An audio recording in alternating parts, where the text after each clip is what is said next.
আজকের ভিডিওতে আমি তোমাদেরকে ইউনিট 3 অর্থাৎ magnetic effects of current and magnetism অর্থাৎ তড়িৎচুম্বকত্ব এবং পদার্থের যে চুম্বক ধর্ম যে তোমাদের যে ইউনিটটি রয়েছে সেখান থেকে আমি তোমাদেরকে সম্রাট এক্সক্লুসিভ সাজেশনস বইটিতে যে সমস্ত কোশ্চেনগুলো রয়েছে, যে সমস্ত ইম্পর্ট্যান্ট কোশ্চেনগুলো রয়েছে সেই সমস্ত কোশ্চেনগুলো নিয়ে তোমাদের সামনে আলোচনা করব। এবং এই ভিডিওটি হতে চলেছে খুবই মজাদার এবং গুরুত্বপূর্ণ, কেননা এই ভিডিওতে আমি তোমাদেরকে পিডিএফ প্লাস সাজেশানস এবং ফুল রিভিউ নিয়ে আলোচনা করব। আমি তোমাদেরকে মোস্ট ইম্পর্ট্যান্ট কয়েকটি কোশ্চেনও দাগিয়ে দেবো, যে কোশ্চেনগুলো তোমরা করে গেলে এখান থেকে কমন পাবে। পারলে তোমরা যেই কোশ্চেনগুলো তোমাদেরকে আমি বলবো সেই সমস্ত কোশ্চেনগুলো করে যেও, না হলেও আমি যেগুলো তোমাদেরকে বলছি সেগুলো অবশ্যই দেখে যেও। তো তোমরা দেখে নাও ইউনিট 3 যে রয়েছে অর্থাৎ ম্যাগনেটিক এফেক্ট অফ কারেন্ট অর্থাৎ তড়িৎচুম্বকত্ব এবং পদার্থের চৌম্বক ধর্ম। এখান থেকে এমসিকিউ আছে দুটো, এসএ কিউ আছে একটি এবং 2 নম্বরের একটি এবং 3 নম্বরের একটি। টোটাল এখান থেকে কোশ্চেন আছে 8 মার্কস। তো তোমরা দেখতে পাচ্ছ স্ক্রিনে, প্রথমে তোমাদেরকে আমি কিছু মোস্ট ইম্পর্ট্যান্ট এমসিকিউ তোমাদেরকে দেখিয়ে দিচ্ছি। এগুলো 2024 সালে যে সম্রাট বইটি বেরিয়েছে তার প্রথম পেজেই ইউনিট 3 এই চ্যাপ্টারটি খুললেই তার প্রথম পেজে তোমরা এই কোশ্চেনগুলো দেখতে পাবে। যারা ওই বইটা কিনে উঠতে পারোনি, এই ভিডিওটি স্পেশালি তাদের জন্য, তারা অনেক সমস্যায় রয়েছে, তাদের কথা ভেবে আমি এই ভিডিওটি বানাচ্ছি। তো তোমরা অবশ্যই ভিডিওটি ফুল ওয়াচ করবে এবং যে সমস্ত কোশ্চেনগুলো আমি তোমাদেরকে বলছি তা অবশ্যই তোমরা প্র্যাকটিস করে যাও পরীক্ষার আগে। তো আমাদের চ্যানেলে নতুন এসে থাকলে অবশ্যই আমাদের চ্যানেলটিকে সাবস্ক্রাইব করে আমাদের পাশে থেকো। তো প্রথমেই তোমরা দেখে নাও এমসিকিউ অর্থাৎ 1 মার্কসের কোশ্চেন রয়েছে। এখানের মধ্যে মোস্ট ইম্পর্ট্যান্ট কোশ্চেন পারলে সবগুলোই দেখে যেও। দেখে নাও প্রথমেই যে কোশ্চেনটি রয়েছে 2015 সালে পড়েছিল, যে কোনো একটি ক্ষুদ্র দণ্ডচুম্বকের প্রান্ত অবস্থানের উপর সমদূরত্বে বিন্দুদ্বয়ের চুম্বক প্রাবল্যের অনুপাত হবে কত। এগুলো ভীষণ ইম্পর্টেন্ট এই বছরের জন্য। তারপরে তোমরা দেখে নাও সেকেন্ড যে কোশ্চেনটি রয়েছে, এন পাক সংখ্যা ও এ প্রাবল্য বিশিষ্ট কোনো একটি কুণ্ডলীর মধ্যে আই অ্যাম্পিয়ার প্রবাহমাত্রা পাঠানো হলে কুণ্ডলীর চৌম্বক ভ্রামকের মান কত হবে। তো এক্ষেত্রে হবে এন সমান আই এ, কেননা তোমরা জানো যে চৌম্বক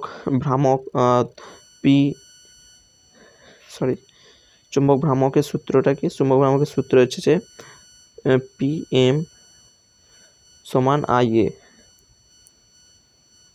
এটা তোমরা জানো। এক্ষেত্রে এন সংখ্যক যেহেতু পাক বলেছে, তাই কেবলমাত্র আই এ যে রয়েছে অর্থাৎ প্রবাহমাত্রা এবং ক্ষেত্রফল, অর্থাৎ প্রবাহমাত্রা এবং ক্ষেত্রফল, সেক্ষেত্রে এন পাক সংখ্যা, তো তাই এক্ষেত্রে এন আগে শুধু গুণ হয়ে যাবে, তাই এক্ষেত্রে অ্যান্সারটা হবে এটা। দেখে নাও মোস্ট ইম্পর্ট্যান্ট অনেক এমসিকিউ রয়েছে, তোমরা চাইলে সবগুলি দেখে যেও। মোস্ট ইম্পর্ট্যান্ট এমসিকিউ এখানের মধ্যে বেশিরভাগটাই রয়েছে সাদের কোশ্চেনগুলো থেকে, তাই তোমরা সাদের কোশ্চেনগুলো দেখে যেও।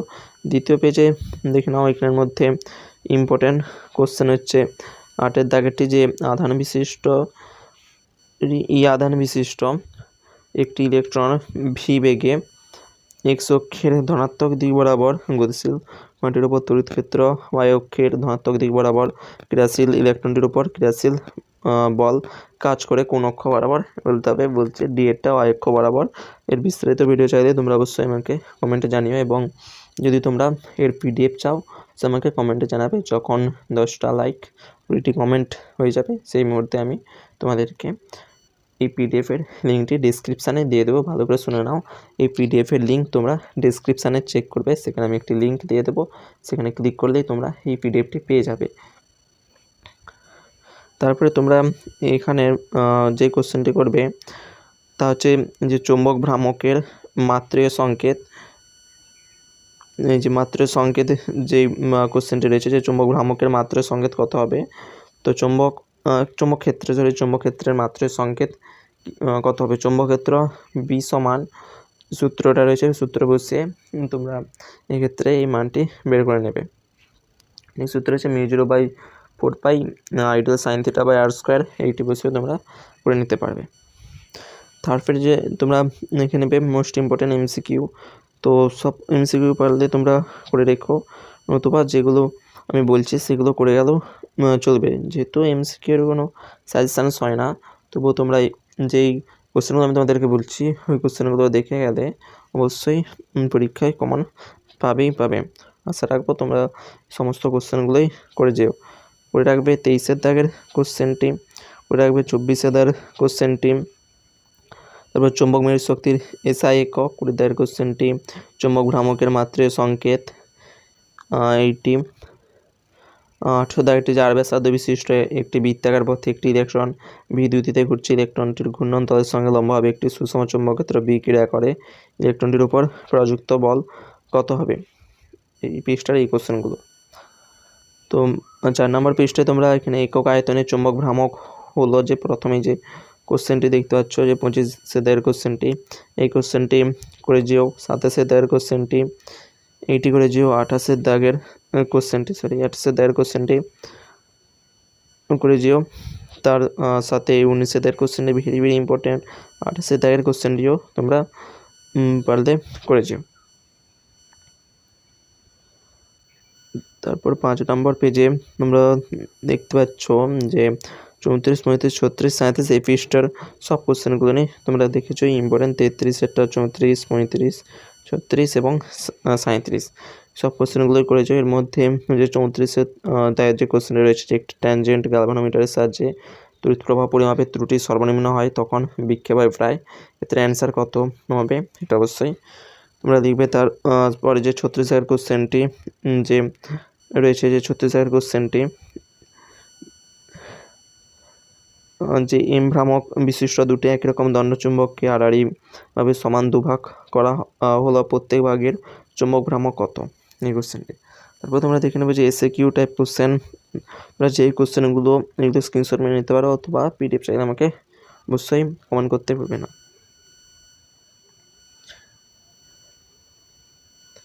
দেখে নাও মোস্ট ইম্পর্টেন্ট কোশ্চেন।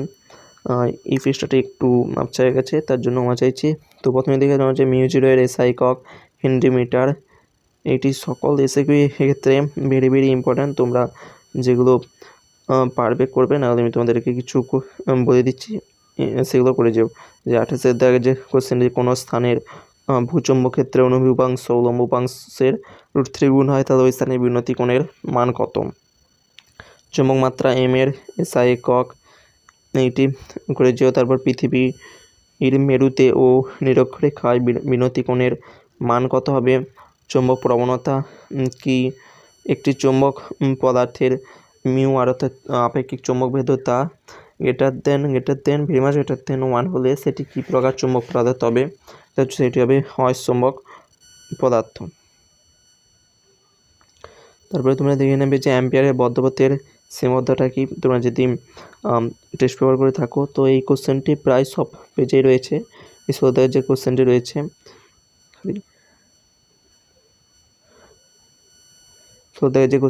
যে অ্যাম্পিয়ারের বদ্ধপথ উপপাদ্যের সীমাবদ্ধতা কি, যে উত্তর হচ্ছে যে তলে তড়িৎ ক্ষেত্র সময়ের সাথে ধ্রুবক থাকে কেবলমাত্র সেই তলে অ্যাম্পিয়ারের বদ্ধপথ সূত্রটি উপপাদ্যটি প্রযোজ্য হয়। তো এই ছিল বন্ধুরা আজকের ভিডিওটি। তোমরা যদি পরবর্তীকালে 3 নম্বরের কোশ্চেন যদি তোমরা চাও তো অবশ্যই 3 নাম্বার এবং 2 নম্বরের যে কোশ্চেনগুলো রয়েছে সেই কোশ্চেনগুলো চাইলে ভিডিও তো অবশ্যই আমাকে কমেন্ট করতে ভুলো না, এবং এই যে ভিডিওর যে পিডিএফের লিঙ্কটা যদি তোমরা চাও তবুও আমাকে কমেন্ট করতে একদম ভুলবে না। তো বন্ধুরা এই ছিল আজকের ভিডিও। যদি তোমরা আমাদের চ্যানেলে নতুন হয়ে থাকো অবশ্যই আমাদের চ্যানেলটিকে সাবস্ক্রাইব করে আমাদের পাশে থেকো। পরবর্তীতে দেখা হচ্ছে নতুন ভিডিও নিয়ে।